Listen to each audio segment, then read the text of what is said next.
प्रदीप गुप्ता जो कि एक्सेस माई इंडिया के जो एमडी हैं। हर बार आपको प्रदीप जी का इंतजार रहता है। प्रदीप जी, आपका एक बार फिर से बहुत बहुत स्वागत है। नमस्कार। और हम हमेशा उम्मीद करते हैं कि इस बार आप कोई नई टैली लेकर आएंगे, कुछ नई बात बताएंगे। आज के वोटिंग के बारे में आप क्या बताना चाहेंगे हमारे दर्शकों को? How do you define it? देखिए, आज की वोटिंग का जो फोर्थ फेज की हुई है उसमें सबसे बड़ी बात यह है कि अब साउथ इंडिया की सभी सीटों पर चुनाव हो चुके हैं। ये एक क्लियर चीज है। और अब असली जो मुकाबला शुरू होगा वो बोलते हैं ना हिंदी हिंटरलैंड, वहां पर चुनाव शुरू, बड़े बड़े नंबर ऑफ सीटों के ऊपर यूपी, बिहार, दिल्ली, हरियाणा, पंजाब, बंगाल और उड़ीसा इसमें जुड़ेगा जो कि ईस्टर्न स्टेट्स है। तो सबसे बड़ी बात यह है कि अब जो है हिंदी हिंटरलैंड में चुनाव चालू हो चुका है। हिंदी फिल्म का जो फ्लेवर आता है राजनीतिक फिल्म का, वो अब आना शुरू होगा। हाँ, एक हिंदी फिल्म का, और उसको दूसरे लिहाज से बोले, जैसे कि बीजेपी अभी सरकार में, बीजेपी के पॉइंट ऑफ व्यू या एनडीए के पॉइंट ऑफ व्यू से बोले तो साउथ इंडिया के अंदर, दक्षिण भारत के अंदर बीजेपी केवल कर्नाटक में 28 में से 26 सीटें और तेलंगाना में 17 में से 4 सीटें ला पाई थी। उस हिसाब से देखें तो बीजेपी का जो परफॉर्मेंस है सदर्न इंडिया में बाकी 3 जोन के मुकाबले, उत्तर, पूर्व और पश्चिम के मुकाबले कम रहता है। तमिलनाडु और केरला में तो ना के बराबर होता है, जिसके अंदर 40 और 20 सीटें हैं। तो इसलिए इस लिहाज से मैं कह रहा हूं कि जो असली बैटल ग्राउंड है फॉर बीजेपी वो अब शुरू हुआ है। अब देखिए, बड़े बड़े चुनावी एक्सपर्ट या वैसे भी देश में जब चर्चा होती है तो लोग कहते हैं कि ये जो हिंदी बेल्ट है, हिंदी पट्टी जो है, यहां तो बीजेपी पहले ही 100 में से 100 ले चुकी है, सैचुरेशन पॉइंट पर आ सकती है। यहां से सिर्फ सीटें जा सकती हैं, नई नहीं आ सकती क्योंकि सब आपके पास है। और दक्षिण भारत जो है वो लॉक्ड है।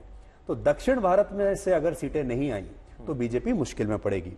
आपसे हम ये जानना चाहते हैं कि जो बीजेपी ने अपना डब करके जो डब्ड फिल्म दक्षिण भारत में रिलीज की है अलग अलग भाषाओं में, क्या आपको लगता है कि वहां से कोई सीट अनलॉक होगी? मतलब सीटें बढ़ेंगी कहां से? जैसे जब बीजेपी कहती है 370, तो नई सीटें कहां से आएंगी? नहीं, मैं बताता हूं कहां से आएगी आपको। बिल्कुल जैसे आपने बताया, वो करीब 257 सीटें हैं और राज्य हैं जिनके ऊपर बीजेपी ने 95% स्ट्राइक रेट के साथ, अपोजिशन ने केवल 19 सीट जीती है उन 257 में। लेकिन आपने हिंदी पट्टी की बात करी, उसमें सबसे बड़ा प्रदेश तो उत्तर प्रदेश है जिसमें 80 सीट आती हैं।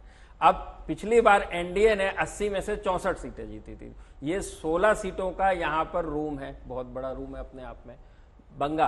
बंगाल में 42 सीटें, बीजेपी ने 48 सीटें पिछली बार जीती थी। वहां पर 24 सीटों का रूम है, बहुत बड़ा रूम है। 24 और 16, 40 यहां पर ही हो गया। अब आते हैं उड़ीसा के अंदर बीजेपी ने पिछले बार 21 सीट में से 8 सीटें जीती थी, यानी 12 का बहुत बड़ा एल्बो रूम है। तो इन सारे प्रदेशों में बीजेपी ने करीब 60% स्ट्राइक रेट के साथ सीटें जीती थी। तो हम जो दूसरे प्रदेश हैं जिनकी हमने बात करी, जिसमें 95% स्ट्राइक रेट था, तो आज बीजेपी को अपनी यदि टैली बढ़ानी है तो उनको इन राज्यों में भी, सदर्न इंडिया, दक्षिण भारत में तो काम करना ही है, सीटें बढ़ानी है, यहां पर भी सीटें बढ़ाने का अच्छा खासा रूम। और पश्चिम बंगाल में, मैं अब बाद में ट्रोलिंग हो जाएगी इसलिए, पश्चिम बंगाल में 18 जीती थी बीजेपी, है ना? आपने गलती से 48 बोल दिया। नहीं, मैंने 18 ही कही, जिसमें कि अभी भी 24 सीटों का रूम बाकी है। 18 सीटें, सॉरी यदि मैंने गलत कहा हो तो। जी, आपसे बातचीत करेंगे, लेकिन एक बार जरा बिहार चलते हैं, समस्तीपुर, और रोहित सिंह हमारे पास वहां है। रोहित, हम यही बात कर रहे थे कि जैसे हर राज्य में बीजेपी की सीटें कम होंगी, उतनी ही आएंगी या बढ़ेंगी। आज की वोटिंग देखकर आप समस्तीपुर से बिहार के बारे में क्या बता सकते हो? कल हमने बड़ी शानदार तस्वीरें देखी जिसमें नीतीश कुमार अपने हाथ में बीजेपी का चुनाव चिन्ह कमल लेकर, लोग अपनी आंखें मलते रह गए। और जब उन्होंने नीतीश कुमार को इस तरह बीजेपी का चुनाव प्रचार करते हुए देखा, तो क्या ये चुनाव प्रचार काम आ रहा है बीजेपी के? जी देखिए, बिल्कुल, जहां तक वोट बैंक के लिहाज से देखिए सुधीर जी, तो बीजेपी प्लस नीतीश कुमार का जो वोट का कॉम्बिनेशन है वो कहीं ना कहीं फायदेमंद हमेशा से रहा है। आप किसी भी चुनाव में आप देख लीजिए, चाहे 2019 का भी आप चुनाव देख लीजिए, 39 सीटें जीती जब नीतीश कुमार, बीजेपी और चिराग पासवान साथ थे। इस बार फिर से ये तीनों जो हैं साथ में हैं, प्लस और भी जो अलायंस पार्टनर्स हैं जैसे मांझी और उपेंद्र कुशवाहा भी आ गए हैं। तो यहाँ पर अब कोशिश यही हो रही है कि 40 में 40 का जो दावा है वो पूरा किया जा सके। और कल भी हमने देखा किस तरीके से प्रधानमंत्री का जो मेगा शो पटना की सड़कों पर देखने को मिला, और मेगा शो के साथ साथ मेगा शो ऑफ स्ट्रेंथ भी था। नीतीश कुमार जब उस रोड शो में प्रधानमंत्री के साथ मौजूद थे तो कहीं ना कहीं एक संदेश बिहार में भी देने की कोशिश की जा रही थी। अब जहां तक आज के चुनाव की बात है, 5 सीटों पर आज चुनाव हुआ, और अगर किसके पास कितनी सीटें थी उस लिहाज से हम देखें सुधीर जी, तो 5 सीटें एनडीए के पास ही थी। इसमें से 3 बीजेपी और 2 जो थी वो घटक दलों के पास थी। और इस बार भी जो है ऐसा लगता है कि बीजेपी जो है अपनी सीटों को तो रिटेन कर सकती है। गिरिराज सिंह जो बेगूसराय से चुनाव लड़ रहे थे, 2 लाइन जरा तेजस्वी यादव के बारे में भी बताइए, क्योंकि देखिए तेजस्वी यादव भी अकेले अपने दम पर पूरी मेहनत कर रहे हैं। इंडिया गठबंधन का कोई दूसरा नेता वहां नजर नहीं आता। उनको चोट भी लग गई है, तबीयत खराब है, कभी व्हील चेयर पर जाते हैं, कैसे कैसे करके वो भी अच्छी लड़ाई लड़ रहे हैं। उनको कुछ फायदा हो रहा है? उनकी ये मेहनत कुछ रंग लाएगी या नहीं? देखिए, मेहनत तो तेजस्वी यादव ने 2020 से विधानसभा चुनाव में भी की थी। क्या जबरदस्त भीड़ उमड़ती थी उनकी रैलियों में, वो देखने को मिला। वैसी ही भीड़ इस बार भी जो है उनकी रैलियों में उमड़ रही है। बेरोजगारी की बातें कर रहे हैं, नौकरी की बातें कर रहे हैं, किस तरीके से उन्होंने नौकरी दी है।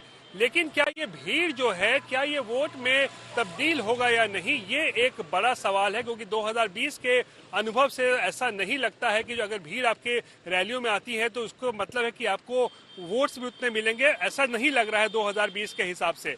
इसीलिए तेजस्वी यादव बार बार ये दावा कर रहे हैं कि बीजेपी की पूरी मशीनरी इस वक्त बिहार में काम कर रही है। प्रधानमंत्री से लेकर गृह मंत्री हो, नड्डा हो, बहुत सारे जितने भी तमाम बड़े बड़े नेता हैं, मुख्यमंत्री हैं बीजेपी के, वो तमाम लोग बीजेपी के यहाँ पे आ रहे हैं।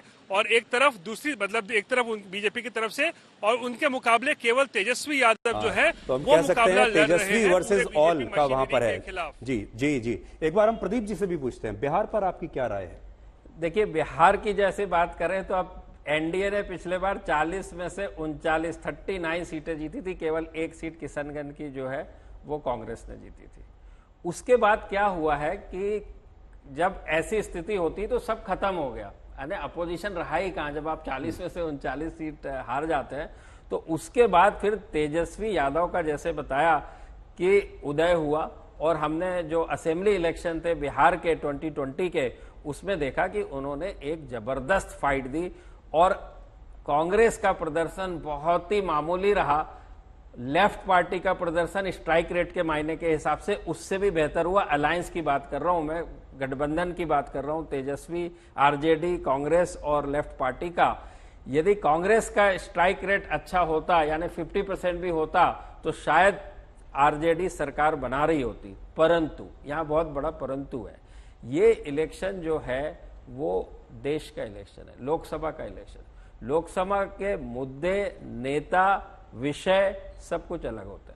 तो उसके चलते तेजस्वी यादव बहुत अच्छा जमीन के ऊपर काम कर रहे हैं। बट रह गई बात वही, जैसे आपने भी कहा कि वो अकेले पड़ गए। उनको एक नेशनल पुश की जरूरत है यदि लोकसभा इलेक्शन में कुछ अंतर पैदा करना है तो। जी, झारखंड के खूंटी से चलते हैं हम सत्यजीत कुमार के पास। सत्यजीत, जल्दी से बताइए आज का दिन झारखंड के हिसाब से कैसा था? देखिए, कुछ तस्वीरें जो दिखी उससे ये साबित हो गया कि झारखंड में पॉलिटिकल अवेयरनेस है।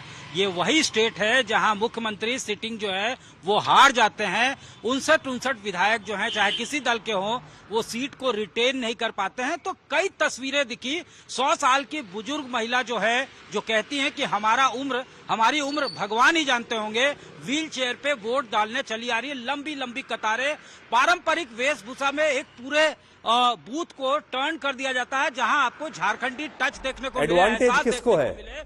नगाड़ा, ढोल। तो उसमें जब देखिए 4 सीटों पे यहां चुनाव हुआ है, जिसमें 3 सीटें बीजेपी के पास थी और 1 सीट गीता कोड़ा जब कांग्रेस में थी तो उन्होंने सिंहभूम में कांग्रेस का खाता खोला था। तो अब जब 4 सीटें और गीता कोड़ा भी चली गई हैं बीजेपी में, तो एक बड़ा चुनौती, एक बड़ा ओनस बीजेपी पे होगा कि जब मैक्सिमम सीटें उसके पास है तो उसको कैसे रिटेन करे।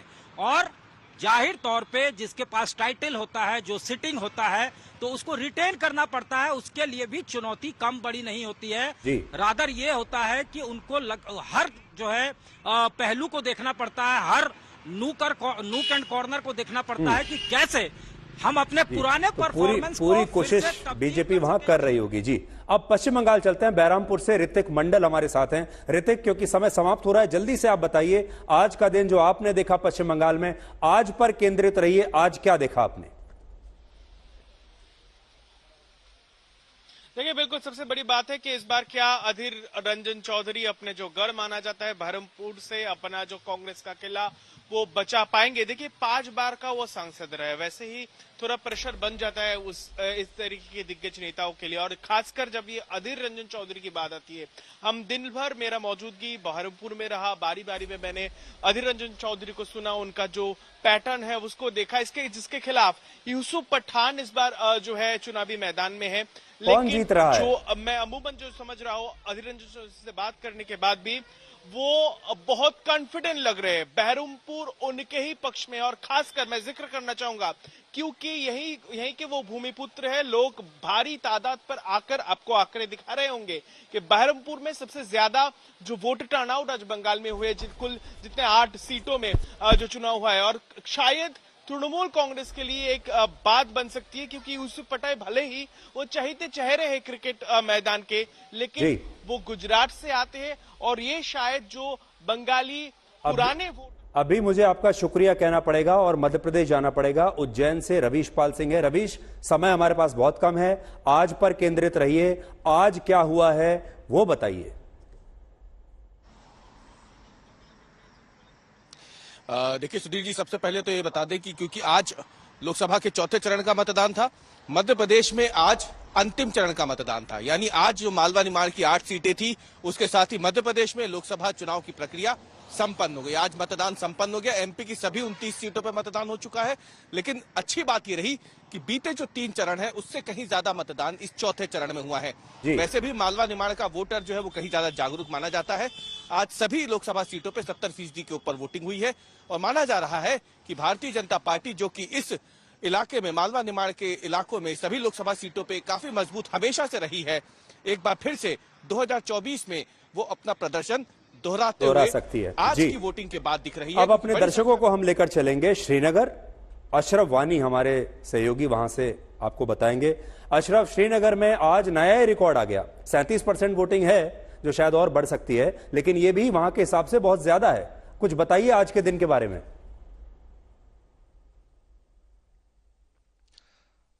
सुधीर, आप फिल्मों की बात कर रहे थे। ये जो कश्मीर में फिल्म चल रही है, इसके निर्माता और निर्देशक भारतीय जनता पार्टी और केंद्र सरकार है, और जिस अंदाज से ये फिल्म बनी है उसका लग रहा है कि ये सुपरहिट हो रही है, क्योंकि बीजेपी का उम्मीदवार नहीं है, ना ही कांग्रेस का उम्मीदवार। कश्मीर के 3 लोकसभा क्षेत्रों में चुनाव लड़ रहा है। पहली लोकसभा सीट का चुनाव श्रीनगर में हुआ, और जैसे आपने शुरू में कहा कि कहीं ना कहीं पिछले 25 साल के दौरान ऐतिहासिक जो है रिकॉर्ड रहा है वोटिंग का।